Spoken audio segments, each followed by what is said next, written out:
The Watch Dogs series has always been a weird one to me. Despite it being a standard Ubisoft open world, I always found myself trying the games whenever they came out, to mixed results. Don't think I can confidently say that any of these games are objectively good. The most recent game, Watch Dogs Legion, was the biggest flop of them all, and has seemingly brought the series to an early end, unlike the endless serialization of Far Cry and Assassin's Creed. So what's actually happened to the series? Why is it dead? And what's really going on with these games? Watch Dogs, a game designed to be the first true next-gen open world. The first game that can really show what the PS4 and Xbox One can do. This game, alongside Titanfall, was the reason I wanted to get an Xbox One in 2014. Somehow, both of these games still came out on the Xbox 360, but I guess that's marketing for you. Watch Dogs is all about hacking. Not the kind of hacking you do where you just sat in a dark room, guessing people's passwords and leaking people's home addresses, but the cool and edgy kind where you're a vigilante you could just easily hack into and control the city by tapping a few buttons on your phone.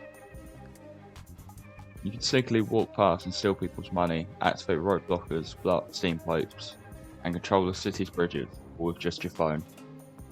And it was really fun to control the infrastructure of Chicago with just a button. When you pull off a good trap or you change your set of traffic lights to lose your pursuers, it can be really satisfying. But eventually, when you know how to use everything properly, and the game sometimes just pops up with the timed prompts for you, it can basically just boil down to a quick time event to escape the police, or anyone else chasing you. Something I don't see many people talk about with the game was the variety of different multiplayer modes that it has. Obviously there was a standard multiplayer free roam and competitive races, as just some simple time wasting fun to play with friends. But they also had some interesting asymmetrical multiplayer modes. One of them had one player playing on a mobile app, because it was 2014, if you're thinking hadn't out, who would be controlling the police helicopter and had to use all of the in-game hacks from that actual phone, and could deploy police forces to stop the other player from reaching checkpoints around the city. This one obviously isn't playable anymore because like all these apps, it just got taken down after a few years. One that's actually still playable now and can come up quite often in your game still in this year of 2025 is the hacking invasion mode. Basically, while you're randomly playing and hacking people's money, you'll occasionally get a bounty placed on you. Once this happens, you're free for another player to come and invade your worlds disguised as an NPC to hack you and claim your bounty. So you have to search the area trying to work out which of these NPCs is actually a person and kill them before they can steal your shit. This is a fun little side mode similar to the old Assassin's Creed multiplayer modes, the competitive stealth assassinations and being an NPC. Considering how much Ubisoft likes to wring all of the money out of their good ideas, I'm surprised nothing similar has appeared in any of their games. Well, to my knowledge, they don't really play their games anymore. Even with all your cool hacking powers, Watch Dogs gunplay is still just the same as any other cover shooter really. Just stick behind your wall and pop a headshot every now and then. The hacking only really comes up during the stealth sections. We can use security cameras from a different point of view, or using people's phones to make a distraction. Even then, when you can finish a section of a mission stealthily, you sometimes just get another group spawned in who know exactly where you are. The only thing you can consistently use in both stealth and combat, which is different from any other game, is the occasional press X to hack one, which makes them blow up. I've never used one of these. The campaign missions best attempt at hacking means to just hack into some security cameras and have to guide someone through a stealth section. Then, when you get to the end of that section, play this hacking pipe dream game where you make sure the internet flows in the right direction, steal all the information or something. But this game knows about as much about hacking as I do. Just like every other Ubisoft game, they have to find a way to force towers into it. So you have to climb into these restricted areas and hack random towers to spot all the icons over the map. And of course, like every Ubisoft game, it has some really random shit to do. Like poker, street games, something called digital trips, whatever the fuck this is. It's really weird to see the goofy random things in the game like this, because the game is usually just really moody and edgy. The main character, Aiden Pierce, basically just a technocratic punisher. He uses a gun to just shoot criminals whenever he sees them. In the crimes that naturally occur in the street as you're in free roam, you usually get a fail if you stop the crime from actually occurring. You're supposed to let the criminal commit a crime, so then you can justify killing them. If you interrupt the suspect committing the crime and prevent it, somehow fail. Watch Dogs also has this weird reputation system. Well, obviously doing good things like taking down criminals gets you a good reputation, while killing civilians gets you a negative reputation. But nothing really changes based on your reputation. So what's really the point in all of this? Like, the civilians never react to you differently depending on your reputation. Especially since hacking into a random innocent people's phones, reading their texts, find out their deepest darkest secret and stealing all of their money doesn't damage your reputation at all. Causing massive car crashes and blowing up steam pipes on top of people doesn't damage your reputation. Basically, none of the hacking actually affects the morality system, even though you're a vigilante hacker. There's lots of scenes about Aiden quibbling about his own morality, which is definitely in the shitter regardless of your reputation stat. Especially when he keeps getting objectives like leave no witnesses alive. But in the end, the main issue with Watch Dogs, above all others, was really just how overshadowed it was by the reputation it built up before its release. From that E3 2012 gameplay demo, it made the game look so much better and smoother than it was released 2 years later. This game really just turned out to be just another Ubisoft open world, rather than the GTA killing next-gen open world experience that Ubisoft have built it up to be. Just straight on to the next one then, Watch Dogs 2. Had a much more brisk development, releasing only 2 years later in 2016. This game massively expanded the hacking side of the game, and let you control much more of the city. Construction vehicles can be fully hacked and remote controlled. All cars can be forced to swerve to the side or accelerate or reverse uncontrollably, as a new way to block people chasing you. We've got a pair of drones to control in this one too. A little RC car that rolls around on the floor and jumps around, and a more traditional flying one. These let you hack stuff out of your line of sight and give you much more freedom in doing that. The only way to hack out of your line of sight in the first game was through security cameras with much more limited vision. This just opens up the game massively and gives you much more freedom in how you tackle all these missions, allowing you to throw your drone through a vent or a window and do some more remote hacking to take people out without just shooting them in the head. This whole game has a much more light-hearted and goofy tone, and even just looking at it, it's much more vibrant and colourful than the first Watch Dogs. The main character support group, DedSec, is this treehouse club that literally operates out of the back of Dungeons and Dragons shop, and are basically a multicultural best friends group of quirky hackers.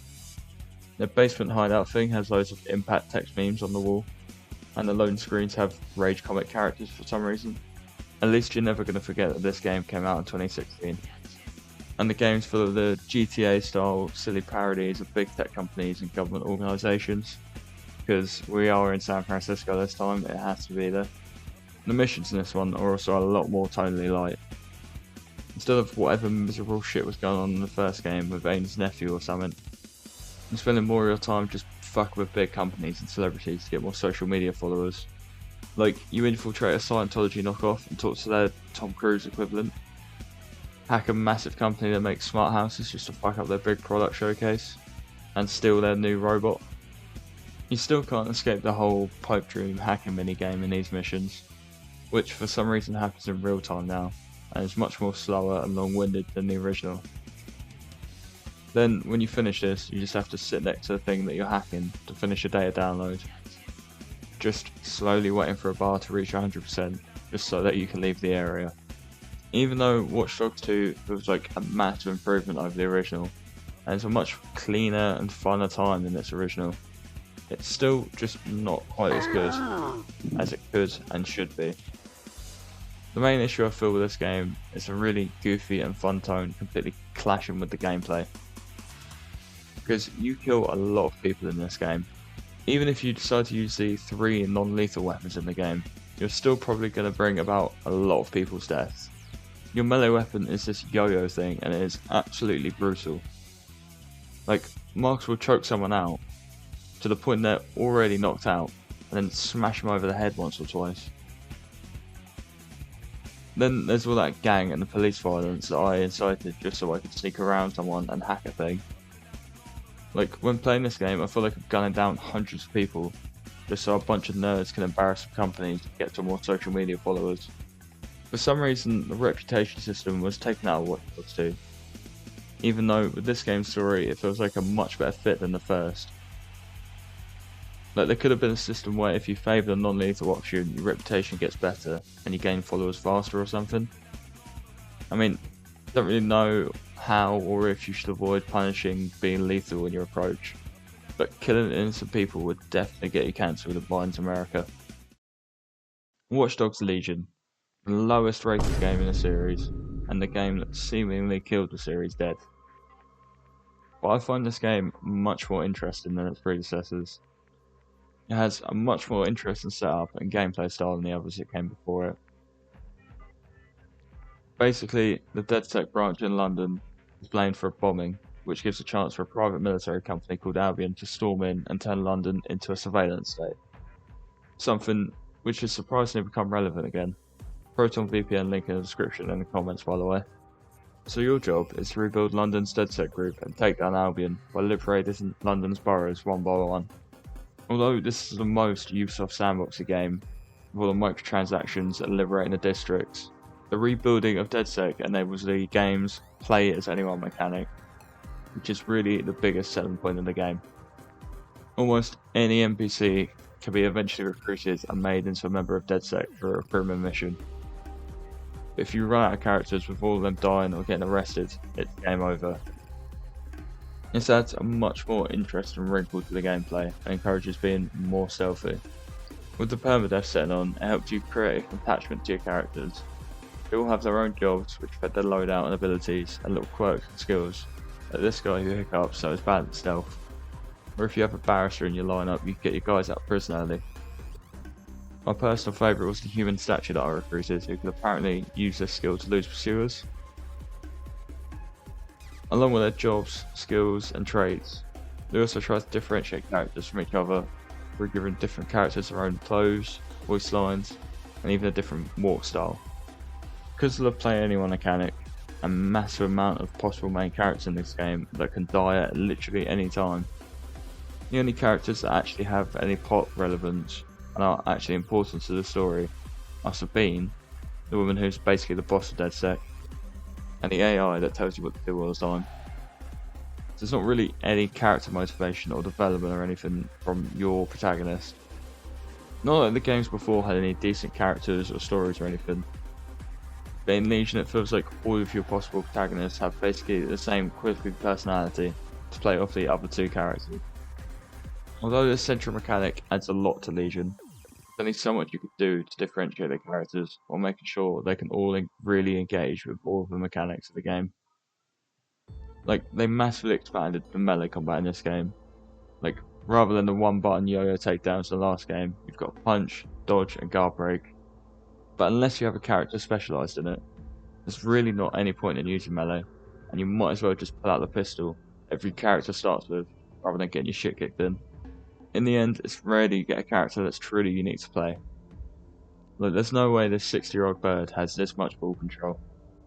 Despite having the play as anyone gimmick attached to it, Legion is definitely the Watch Dogs series' most Ubisoft game, because a lot of the stuff you have to do is random, tedious bullshit to liberate all the boroughs of London.